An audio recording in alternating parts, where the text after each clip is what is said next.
guys, it's me, Geoffrey. Today, we're going to talk about the book of Leviticus. Leviticus is the third book of the Bible and belongs in the category of the law books. The overall theme of Leviticus is holiness to God. Leviticus is a book about God's laws to his people. The Jews were sinful and often strayed toward false gods and idolatry. God is holy and hates all sin. These laws would guide the people in their relationship with God. God is holy, and therefore, everything around God is holy and is filled with his purity, goodness, justice, and life. So, anyone who wants to be in God's holy presence must be holy. In order for the Israelites to be holy, they must get rid of their sin, and this is where the book of Leviticus comes in. In the book of Leviticus, God gives many instructions to the Israelites on how to keep themselves holy. First, God gives them instructions about the types of ritual and sacrifices that they could offer. For example, grain and fellowship offerings were a way of saying thank you to God. The animal offerings were for purification and asking God for forgiveness. In this offering, an animal symbolically dies in that person's place and covers their sins. Leviticus also speaks of the importance of the priests keeping in holiness, but the rest of the town had to also maintain itself in purity and holiness.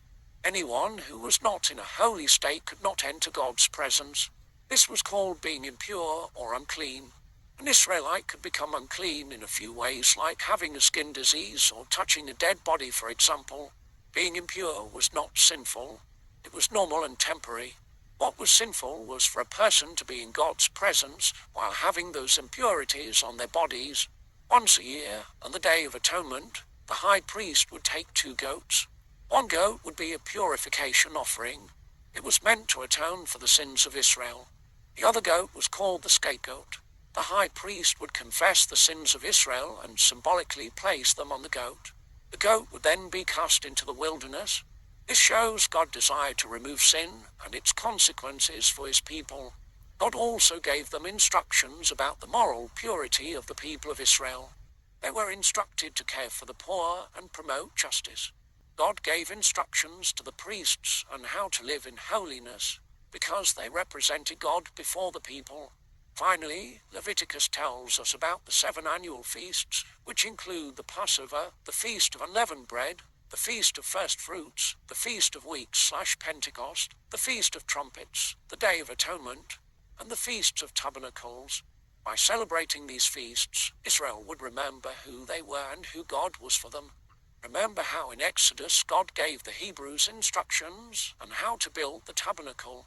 Well, in Leviticus, God gives the Hebrews instructions on how the priest should take care of the tabernacle. In the last chapters of this book, Moses calls Israel to be faithful to the covenant with God.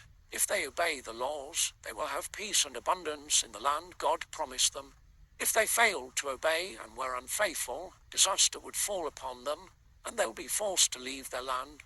Leviticus teaches us that we should treat God as the Holy One who is like no other. He deserves only the best.